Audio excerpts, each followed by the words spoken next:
Tenang saja, sayang. Seminggu lagi racun itu bekerja, Dimas mati, dan semua hartanya jadi milik kita. Kalimat itu keluar dari mulut sahabat kepercayaanku, tepat saat dia sedang meniduri istriku di kamarku sendiri. Hancur? Pasti. Tapi menangis tidak akan mengubah keadaan. Mereka menginginkan seluruh hartaku, bukan? Baiklah, akan kuberikan semuanya. Tapi mereka tidak tahu, di balik harta itu, aku sudah menyiapkan warisan, hutang 50 miliar dan jebakan penjara yang akan mengubur masa depan mereka selamanya. Inilah caraku membalas mereka dengan elegan. Jam dinding menunjukkan pukul 2 siang. Rumah mewah bernuansa putih itu terasa sunyi, terlalu sunyi untuk ukuran rumah yang biasanya hangat. Dimas melangkah masuk sambil memijat pelipisnya yang berdenyut hebat. Migrain mendadak memaksanya pulang lebih awal dari kantor, berharap bisa istirahat di pangkuan Sarah, istri solehah yang selalu ia banggakan. Namun, langkah Dimas terhenti di depan rak sepatu. Ada sepasang sepatu pantofel pria yang sangat ia kenal. Itu milik Riko, sahabatnya sejak kuliah, sekaligus manajer kepercayaannya. Mungkin Riko mampir mengantar berkas. Batin Dimas mencoba berpikir positif, meski hatinya mulai terasa tidak enak. Ia berjalan mengendap-endap menuju kamar utama di lantai 2. Pintu kamar itu sedikit terbuka. Suara tawa pelan terdengar dari dalam. Tawa manja Sarah yang biasanya hanya ditujukan untuknya. Dimas mengintip dari celah pintu. Pemandangan di depannya membuat darahnya seketika berhenti mengalir. Di atas ranjang pernikahannya, Sarah duduk bersandar manja di dada Riko. Hijab panjang yang biasa menutupi aurat istrinya kini tergeletak sembarangan di lantai, bersanding dengan kemeja kerja Riko. Di tangan mereka, 2 gelas wine berdenting pelan. "Kamu yakin Dimas nggak curiga?" tanya Riko sambil membelai rambut Sarah. Suaranya terdengar meremehkan. Sarah tertawa kecil, suara yang terdengar begitu jahat di telinga Dimas. "Mas Dimas itu terlalu bodoh. Sayang, dia percaya banget kalau aku ini istri penurut. Obat yang aku campur di kopinya setiap pagi sudah mulai bereaksi. Dia sering pusing dan lupa, kan?" Dimas membekap mulutnya sendiri agar tidak berteriak. Matanya memanas. Napasnya sesak seolah pasokan oksigen dicabut paksa. Istri yang ia ratukan, ternyata perlahan membunuhnya. "Bagus." Riko menyeringai licik. "Sabar sedikit lagi. Seminggu lagi, racun itu akan membuatnya lewat karena gagal jantung. Setelah itu, seluruh aset perusahaan, rumah ini, dan asuransi jiwanya akan jatuh ke tanganmu. Dan tentu saja jadi milik kita." Tangan Dimas gemetar hebat saat ia mengeluarkan ponsel dari saku celana. Dengan sisa tenaga yang ada, ia merekam percakapan menjijikan itu melalui celah pintu. Air mata jantan menetes tanpa suara, bukan karena sedih, tapi karena amarah yang memuncak. "Tenang saja, sayang," tambah Riko sambil mengecup kening Sarah. "Sebentar lagi Dimas cuma tinggal nama di batu nisan." Dimas mematikan rekaman itu. Tatapannya yang semula penuh kasih, kini berubah dingin dan tajam. Ia mundur perlahan, menjauh dari kamar terkutuk itu. Rasa sakit di kepalanya hilang, berganti dengan satu tujuan baru. Mereka ingin bermain api, maka Dimas akan membakar mereka sampai jadi abu. Meredam gejolak amarah yang hampir meledak, Dimas memutuskan untuk tidak mendobrak pintu itu. Belum saatnya. Jika ia melabrak mereka sekarang, Sarah dan Riko hanya akan diusir, lalu hidup bahagia di tempat lain dengan uang hasil curian yang mungkin sudah mereka gelapkan sebelumnya. Tidak. Dimas ingin mereka hancur sehancur-hancurnya.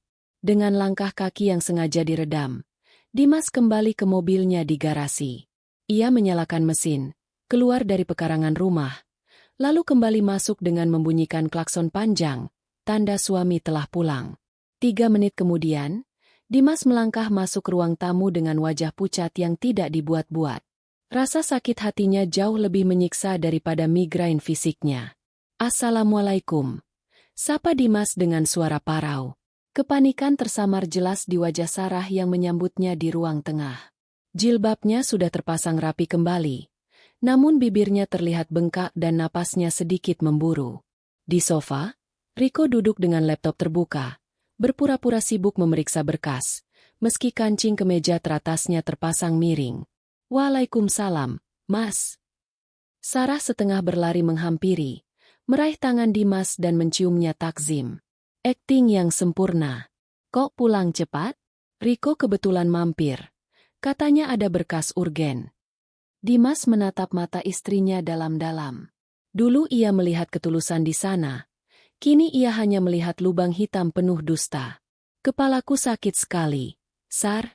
Rasanya mau pecah. Ya ampun, pasti karena kamu telat minum obat vitamin dari dokter itu. Sahut Riko cepat, bangkit dari sofa dengan wajah sok peduli. Duduk dulu, bro. Biar Sarah ambilin obatnya. Dimas mengamati interaksi mereka. Cara mereka saling melirik sekilas membuat perut Dimas mual. Sarah bergegas ke dapur dan kembali membawa segelas air dan 2 butir kapsul berwarna merah. Ini, Mas. Diminum dulu biar cepat sembuh. Bujuk Sarah lembut. Tangannya mengelus punggung Dimas. Sentuhan yang dulu menenangkan, kini terasa seperti lilitan ular berbisa. Dimas menerima kapsul itu. Jantungnya berdegup kencang. Inilah racun yang mereka bicarakan. Inilah senjata pembunuh itu. Makasih ya, sayang. Ucap Dimas pelan. Ia memasukkan kapsul itu ke mulut, lalu meneguk air. Namun, dengan teknik kecepatan tangan yang ia pelajari dari trik sulap sederhana sewaktu kuliah, Dimas tidak menelannya. Ia menyembunyikan kapsul itu di bawah lidah. Sarah dan Riko menatap lekat pada jakun Dimas yang bergerak menelan air. Saat Dimas meletakkan gelas kosong, senyum tipis terbit di wajah Riko. Senyum kemenangan yang terlalu dini. Aku mau istirahat di kamar tamu saja. Di kamar atas AC-nya rusak, kan? Ujar Dimas beralasan, menghindari tidur di ranjang nista bekas perzinahan mereka. Sesampainya di kamar mandi kamar tamu, Dimas memuntahkan kapsul itu ke wastafel. Ia membungkusnya dengan tisu. Wajahnya di cermin tampak mengerikan, penuh dendam. Kalian ingin aku mati perlahan, bisik Dimas pada bayangannya sendiri.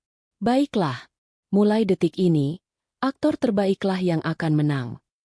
Malam itu berlalu dengan penuh kewaspadaan. Dimas tidak tidur sedetik pun. Di dalam kamar tamu yang terkunci rapat, ia menyusun rencana dengan dingin. Keesokan paginya, Dimas memulai tahap selanjutnya dari sandiwaranya. Ia sengaja mengoleskan sedikit bedak pucat di wajahnya dan membuat lingkaran hitam di bawah matanya agar terlihat seperti orang yang benar-benar sakit parah. Sekitar pukul 9 pagi, Dimas memanggil Sarah dan Riko ke ruang tengah. Riko ternyata menginap dengan alasan menjaga Dimas. Padahal Dimas tahu betul mereka pasti menghabiskan malam di kamar utama. Saat Dimas keluar kamar dengan langkah terseok-seok dan berpegangan pada dinding, mata Sarah berbinar. Namun, sedetik kemudian, ia langsung memasang topeng kekhawatiran. Ya Allah, Mas, kamu pucat banget. Pekik Sarah histeris, langsung memapah tubuh Dimas ke sofa. Riko berdiri di belakangnya, menatap Dimas seperti melihat dompet tebal yang siap dipanen. Dimas terbatuk keras. Batu kering yang sengaja ia buat-buat.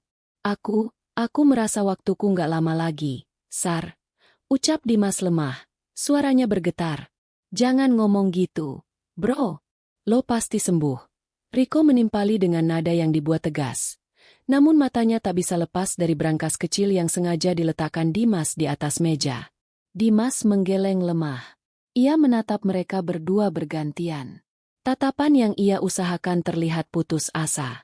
Dengar, ada rumor kalau pesaing bisnis kita mau menuntut perusahaan dan menyita aset pribadi karena kondisiku yang lemah ini. Aku nggak mau kamu susah kalau aku pergi nanti, Sar. Kata Dimas sambil menggenggam tangan istrinya. Tangan itu terasa dingin, bukan karena sedih, tapi karena ketakutan kehilangan harta. Sarah menahan napas. Maksud Mas? Aku sudah memutuskan. Lanjut Dimas, memelankan suaranya agar terdengar dramatis. Sebelum mereka bergerak, aku mau membalik nama semua aset. Rumah ini, mobil, dan kepemilikan saham PT. Semuanya akan aku alihkan atas nama kamu, Sarah, dan Riko. Aku mau kamu yang kelola operasionalnya secara penuh. Hening sejenak. Dimas bisa mendengar detak jantung mereka yang memburu karena kegirangan. Umpan emas itu telah dilempar, dan ikan-ikan piranha ini sedang membuka mulut lebar-lebar. Rico berdehem, berusaha menyembunyikan senyum lebarnya. Itu langkah yang berisiko, bro. Tapi demi menyelamatkan aset lo, gue siap bantu urus legalitasnya secepat mungkin. Benar, Mas. Aku siap jaga amanah Mas, tambah Sarah. Matanya berkaca-kaca, air mata buaya yang sempurna. Demi masa depan kita. Bagus, bisik Dimas sambil memejamkan mata, menyembunyikan kilatan kebencian di pupilnya. Tapi syaratnya satu, proses ini harus dilakukan besok secara rahasia, tanpa melibatkan notaris kantor biasa. Aku punya kenalan notaris, khusus. Kalian setuju? Tanpa pikir panjang, Sarah dan Rico mengangguk serempak. Mereka begitu silau oleh harta hingga tak menyadari bahwa mereka baru saja melangkah sukarela ke dalam lubang kubur mereka sendiri. Sepeninggal Rico dan Sarah yang masih sibuk berbisik-bisik merayakan kemenangan semu mereka di ruang tengah, Dimas berpamitan dengan alasan ingin pergi ke rumah sakit sendirian. Tentu saja, Sarah menawarkan diri untuk menemani dengan kepalsuan yang memuakkan, namun Dimas menolaknya halus. Ia beralasan ingin menenangkan diri sebelum proses transfer aset besok. Mobil Dimas tidak mengarah ke rumah sakit, melainkan meluncur membelah kemacetan kota menuju sebuah kedai kopi tua di pinggiran kota. Di sana, di sudut yang paling temaram, seorang pria paruh baya dengan kacamata tebal sudah menunggu. Itu Pak Johan, pengacara senior mendiang ayah Dimas yang loyalitasnya tak bisa dibeli dengan uang. Bapak yakin dengan keputusan ini, Nak Dimas? Tanya Pak Johan begitu Dimas duduk. Di atas meja, tumpukan dokumen tebal sudah tersusun rapi. Dimas tidak langsung menjawab. Ia mengambil map merah paling atas. Di dalamnya tertera laporan keuangan perusahaan yang sebenarnya. Sebuah mimpi buruk bagi pebisnis manapun. Mereka pikir mereka akan mendapatkan istana emas. Pak, ujar Dimas dingin sambil membuka lembar demi lembar dokumen itu. Padahal yang mereka dapatkan adalah kapal bocor yang sedang tenggelam. Pak Johan menghela napas berat, menunjuk pada pasal-pasal yang telah ditandai dengan stabilo kuning. Sesuai instruksi Bapak, saya sudah menyusun draft perjanjian peralihan hak. Di pasal 18 dan 19 ini, tertulis jelas bahwa pihak kedua, penerima, menanggung seluruh kewajiban hutang piutang, beban pajak terhutang, serta tanggung jawab pidana maupun perdata perusahaan terhitung sejak tanda tangan dibubuhkan. Dimas tersenyum miris. Total hutang jatuh tempo minggu depan 50 miliar rupiah ke bank sindikasi. Ditambah surat panggilan pemeriksaan pajak atas dugaan penggelapan senilai 15 miliar yang baru masuk kemarin sore. Mereka belum tahu soal ini, kan? Belum, Pak. Rico terlalu sibuk memanipulasi laporan penjualan kecil-kecilan untuk sakunya sendiri, sampai dia lupa mengecek laporan makro perusahaan yang Bapak pegang. Jawab Pak Johan. Bagus. Desis Dimas. Ia mengambil pena dan melingkari pasal tersebut. Jantungnya berdegup bukan karena takut, tapi karena adrenalin balas dendam. Pastikan pasal ini tertulis dengan kalimat hukum yang rumit dan berbelit. Pak. Rico itu serakah tapi malas membaca. Dia pasti akan langsung tanda tangan tanpa berpikir panjang begitu melihat angka asetnya. Pak Johan menatap anak sahabatnya itu dengan iba bercampur kagum. Ini bukan sekadar jebakan, Nak Dimas. Ini hukuman mati secara perdata. Begitu mereka tanda tangan, hidup mereka selesai. Dimas menutup map itu dengan bunyi, buk, yang tegas. Bayangan wajah Sarah yang berselingkuh di ranjangnya kembali melintas, membakar sisa-sisa belas kasih di hatinya. Mereka menginginkan seluruh hidupku, Pak Johan, ucap Dimas sambil berdiri, matanya berkilat tajam. Maka aku berikan semuanya termasuk sampah-sampah yang akan mengubur mereka hidup-hidup. Sekembalinya dari pertemuan rahasia dengan Pak Johan, atmosfer di rumah terasa berubah drastis. Tidak ada lagi sambutan hangat atau sandiwara, istri berbakti. Saat Dimas melangkah masuk, ia disambut oleh tatapan tidak sabar Sarah yang sedang duduk bersilang kaki di sofa, sementara Riko sedang membentak asisten rumah tangga di ruang makan karena masalah kopi yang kurang manis. "Kamu lama sekali, Mas," katanya cuma sebentar. Tegur Sarah ketus. Topeng kelembutannya mulai retak, menampakkan wajah asli keserakahan yang selama ini tersembunyi. "Macet, Sar. Aku juga mampir apotek," jawab Dimas pelan, mempertahankan aktingnya sebagai suami yang lemah dan sakit-sakitan. Dimas tahu waktunya tidak banyak. Besok adalah hari eksekusi. Malam ini, ia harus mengamankan satu-satunya aset yang benar-benar bisa ia bawa pergi. Emas batangan dan uang tunai mata uang asing yang ia simpan di brankas tersembunyi di ruang kerjanya. Sisanya, biarlah hangus bersama keserakahan mereka. Dengan alasan ingin membereskan berkas pribadi sebelum serah terima, Dimas masuk ke ruang kerjanya dan mengunci pintu. Jantungnya berpacu melawan waktu. Ia menggeser lukisan kaligrafi di dinding, memutar kombinasi brankas, dan dengan cekatan memindahkan logam mulia serta tumpukan dolar ke dalam sebuah tas ransel butut yang biasa ia pakai untuk membawa baju kotor ke laundry. Klek! Suara gagang pintu diputar paksa membuat Dimas terlonjak. "Mas, buka pintunya. Ngapain dikunci segala?" Suara Sarah terdengar melengking dari luar, disusul gedoran keras. Dimas buru-buru menutup lukisan dinding, lalu melempar tas ransel itu ke sudut ruangan, menumpuknya dengan koran bekas. Ia mengatur napas, lalu membuka pintu. Sarah berdiri di sana dengan mata memicing curiga. Riko muncul di belakangnya sambil berkacak pinggang. "Kenapa dikunci? Kamu mau menyembunyikan sesuatu dari kami?" tuduh Sarah. Langsung menerobos masuk dan mengedarkan pandangan ke sekeliling ruangan seperti polisi yang sedang menggeledah maling. Aku cuma sedang mencari sisa materai di laci, Sar. Untuk tanda tangan besok," kilah Dimas. Tangannya pura-pura gemetar memegang sebuah map kosong. Sarah mendengus kasar. Ia berjalan mendekat, lalu dengan kasar merampas kunci lemari arsip yang tergantung di pinggang celana Dimas. Sentakan itu begitu kuat hingga Dimas hampir terhuyung. "Sini kuncinya. Kamu itu ceroboh dan pelupa," bentak Sarah, menatap suaminya dengan jijik. "Mulai sekarang, biar aku dan Riko yang pegang semua akses. Kamu tinggal duduk manis saja sampai besok." Dimas menunduk, menyembunyikan senyum tipis di bibirnya. Sarah baru saja mengambil kunci lemari yang hanya berisi dokumen pajak kadaluarsa. Sementara harta sesungguhnya sudah aman di dalam tas butut di sudut ruangan yang bahkan tidak sudi dilirik oleh istrinya itu. "Maafkan aku, Sar," ucap Dimas lirih. "Sudahlah, tidur sana. Jangan sampai besok kamu mati sebelum tanda tangan," hardik Riko sambil tertawa mengejek, lalu merangkul pinggang Sarah keluar dari ruangan itu. Pintu terbanting menutup. Dimas mengangkat wajahnya. Tatapannya bukan lagi tatapan korban, melainkan tatapan seorang eksekutor yang siap menjatuhkan vonis. Pagi itu, langit Jakarta tampak mendung, seolah turut berduka atas apa yang akan terjadi, atau mungkin sedang bersiap menurunkan badai bagi para pengkhianat. Di sebuah ruang pertemuan privat restoran mewah yang disewa khusus, Dimas duduk berhadapan dengan Sarah dan Riko. Di sisi meja lainnya, seorang notaris rekanan Pak Johan, bukan notaris kantor biasa, telah menggelar dokumen-dokumen kematian itu. Suasana hening namun mencekam. Hanya terdengar suara lembaran kertas yang dibalik. Riko tampak gelisah. Kakinya mengetuk-ngetuk lantai dengan tidak sabar.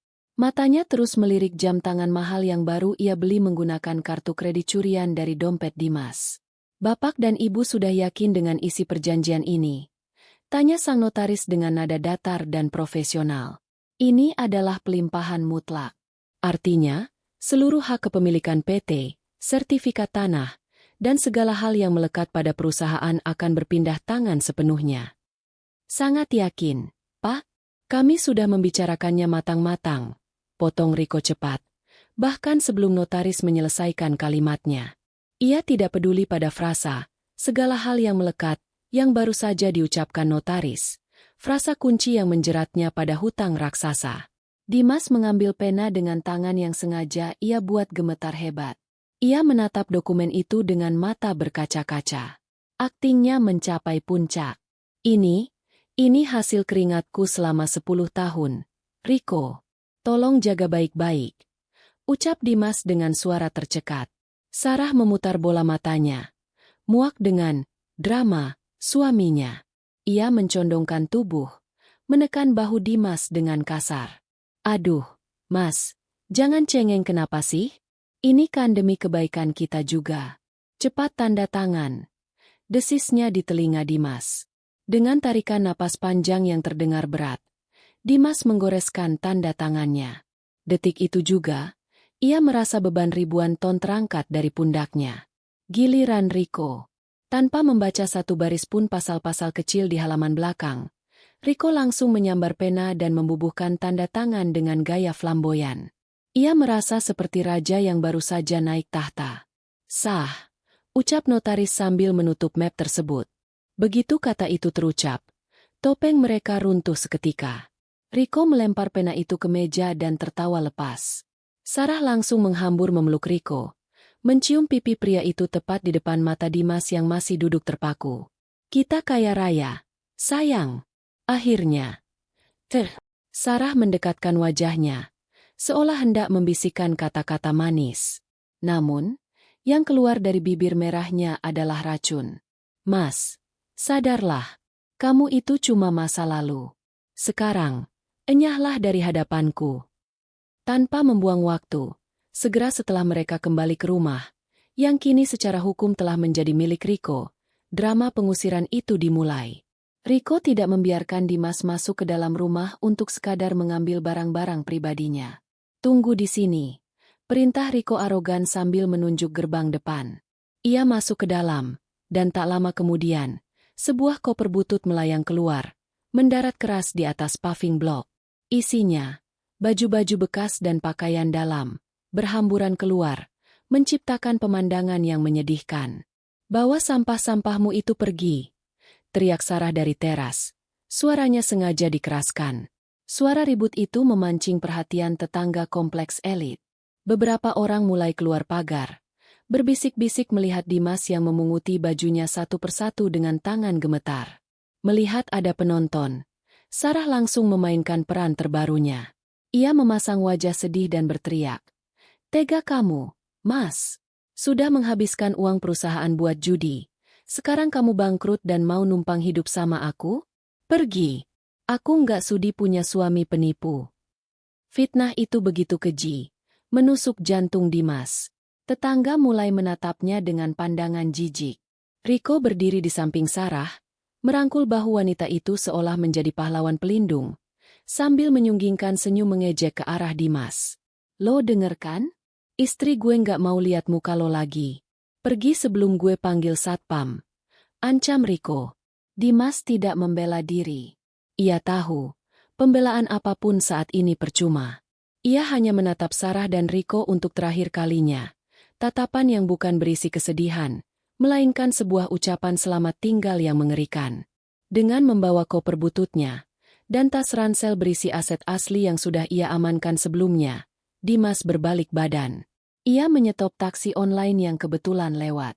Saat mobil itu perlahan menjauh meninggalkan gerbang rumah megah yang ia bangun dengan keringat darah, bahu Dimas yang tadi membungkuk perlahan tegak. Di kursi belakang taksi, air mata buatan Dimas kering seketika. Ia mengeluarkan ponselnya, membuka aplikasi perbankan dan melihat saldo nol di rekening lamanya, lalu tersenyum puas. Ia kemudian mengetik pesan singkat ke nomor Riko yang kini sedang berpesta pora. "Selamat menikmati kerajaanku, kawan. Semoga pundakmu cukup kuat memikul segalanya." Pesan terkirim. Dimas mematikan ponselnya, membuang kartu SIM-nya keluar jendela, dan menyandarkan kepala dengan tenang. Perang telah usai, dan musuhnya baru saja merayakan kekalahan mereka sendiri tanpa menyadarinya. Pesan terakhir dari Dimas diabaikan begitu saja oleh Riko. Ia hanya tertawa, menghapus pesan itu, lalu melempar ponselnya ke sofa. Baginya, itu hanyalah gertakan seorang pecundang yang sakit hati. 1 minggu berlalu sejak pengusiran itu.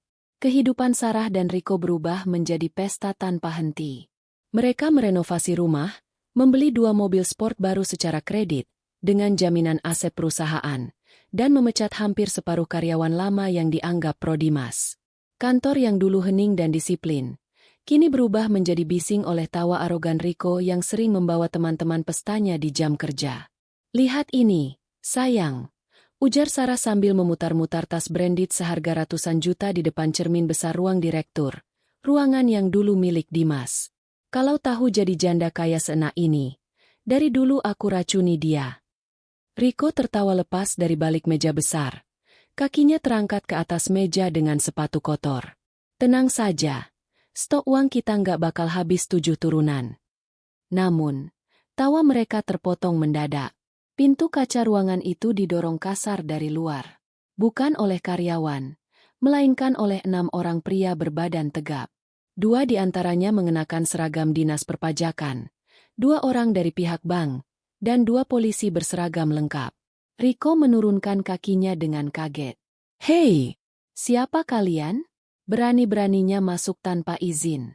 "Security," teriaknya, mencoba terlihat berwibawa. Salah satu pria berseragam pajak maju ke depan.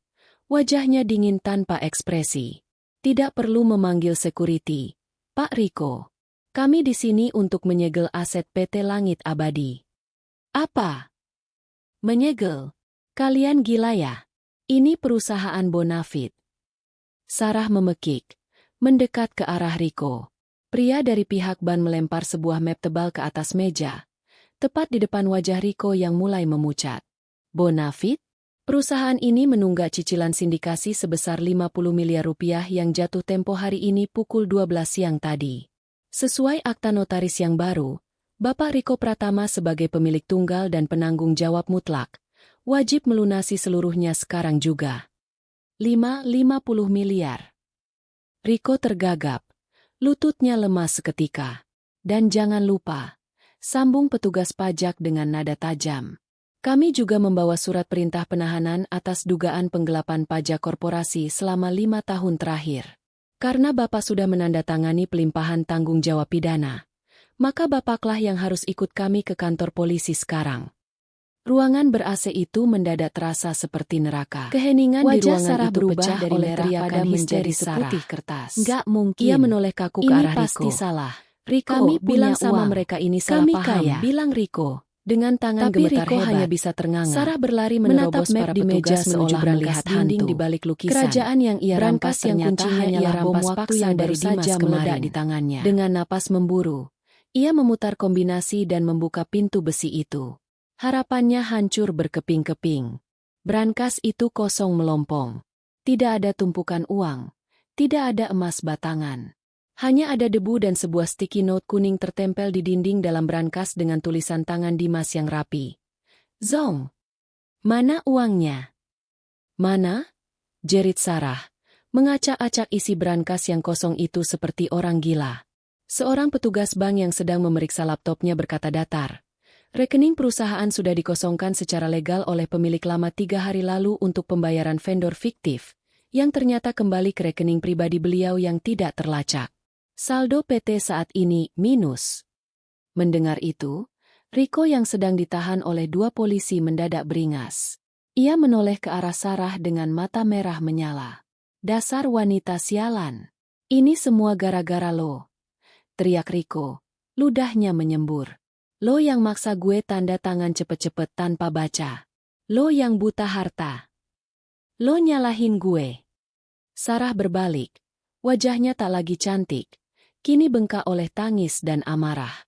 Ia menerjang Rico, mencakar wajah pria itu dengan kuku-kukunya yang panjang. "Lo laki-laki nggak berguna. Katanya lo pinter. Katanya lo bisa ngalahin Dimas. Ternyata lo cuma sampah." Mereka bergumul di lantai kantor yang mewah itu, saling pukul dan saling caci. 2 pengkhianat yang dulu saling memuja di atas ranjang perselingkuhan, kini saling menyakiti seperti binatang buas yang terperangkap. Pemandangan itu begitu menyedihkan sekaligus menjijikan. "Cukup," bentak polisi, memisahkan mereka dengan kasar. Borgol dingin terkunci di pergelangan tangan Sarah. Bunyi klik logam itu terdengar seperti vonis kematian baginya. Petugas mulai menempeli stiker merah bertuliskan, "Disita," pada laptop, tas branded Sarah, hingga jam tangan Rico. Saat digiring keluar gedung, Sarah melihat karyawan-karyawan lama yang dulu ia pecat berdiri di lobi. Mereka menatap Sarah bukan dengan rasa kasihan, tapi dengan senyum puas. Rasa sesal yang terlambat akhirnya menghantam dada Sarah. Kakinya lemas hingga harus diseret poluan. Di tengah keputusasaan itu, ia meraung memanggil satu nama yang dulu ia sia-siakan. Mas Dima Aas. Tolong! Maafin aku, Mas Dima Aas. Namun teriakan itu hanya memantul di dinding lobi yang dingin. Tidak ada pangeran penyelamat. Dimas tidak ada di sana. Yang ada hanya mobil tahanan dengan jeruji besi yang menunggu untuk menelan masa depan mereka. Jauh dari hiruk-pikuk sirene polisi dan teriakan histeris di Jakarta, Dimas duduk tenang di tepi kolam renang sebuah villa privat di Ubud, Bali. Suara gemericik air dan kicauan burung menggantikan kebisingan yang selama ini menyiksanya. Di tangannya, sebuah tablet menayangkan siaran ulang berita kriminal. 2 direksi PT Langit Abadi ditahan atas kasus penggelapan pajak dan penipuan korporasi senilai puluhan miliar. Dimas menyesap teh hangatnya. Wajahnya yang dulu sengaja dibuat pucat, kini tampak segar dan bercahaya. Tidak ada lagi migrain, tidak ada lagi racun. 3 bulan kemudian, Dimas memutuskan untuk melakukan satu hal terakhir sebelum benar-benar menutup buku masa lalunya. Ia datang ke rutan Salemba. Di ruang jenguk yang pengap dan berbau karbol, Sarah dan Riko digiring masuk. Penampilan mereka hancur total. Riko yang dulu necis kini kurus kering dengan tatapan kosong. Sarah, yang dulu selalu tampil modis dengan hijab mahalnya, kini mengenakan kerudung instan kusam dengan wajah yang dipenuhi jerawat stres dan mata bengkak. Begitu melihat Dimas, Sarah langsung tersungkur di kakinya, menangis meraung-raung. Mas Dimas, ampun, Mas, tolong cabut tuntutannya. Aku nggak kuat di sini, Mas. Aku janji bakal jadi istri yang baik. Dimas tidak bergeming. Ia menatap Sarah seperti melihat orang asing yang tidak pernah ia kenal. Riko hanya duduk tertunduk, malu sekaligus takut menatap mata pria yang dulu ia remehkan.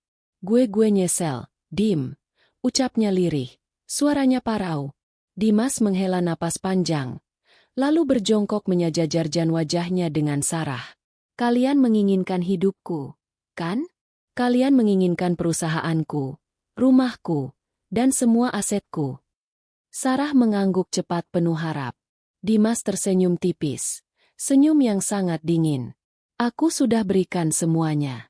Perusahaan itu, lengkap dengan hutang dan dosanya, sekarang milik kalian. Nikmatilah. Itu hadiah terakhir dariku. Dimas bangkit berdiri, merapikan jasnya. Jangan pernah cari aku lagi. Dimas yang bodoh dan pemaaf sudah mati di hari kalian berkhianat. Tanpa menoleh lagi, Dimas melangkah keluar dari ruangan itu. Di belakangnya, terdengar lolongan penyesalan Sarah yang memilukan. Namun pintu besi tebal itu tertutup dengan bunyi berdebam keras, memisahkan dunia mereka selamanya. Dimas menghirup udara bebas di luar penjara. Langit begitu cerah. Hidup barunya baru saja dimulai. Kesimpulan cerita. Kisah ini mengajarkan kita bahwa keserakahan dan pengkhianatan mungkin memberikan kemenangan sesaat, namun pada akhirnya akan menghancurkan diri sendiri. Dimas membuktikan bahwa balas dendam terbaik bukanlah dengan kekerasan, melainkan dengan membiarkan musuh menanggung akibat dari perbuatan mereka sendiri. Bagaimana menurut kalian? Apakah tindakan Dimas sudah setimpal? Atau menurut kalian terlalu kejam membiarkan istri dan sahabatnya membusuk di penjara? Tulis pendapat kalian di kolom komentar ya. Kita diskusi bareng. Dan jika kalian puas melihat nasib akhir Sarah dan Riko, jangan lupa untuk pencet tombol like dan subscribe biar nggak ketinggalan cerita-cerita dramatis selanjutnya. Sampai jumpa di kisah berikutnya.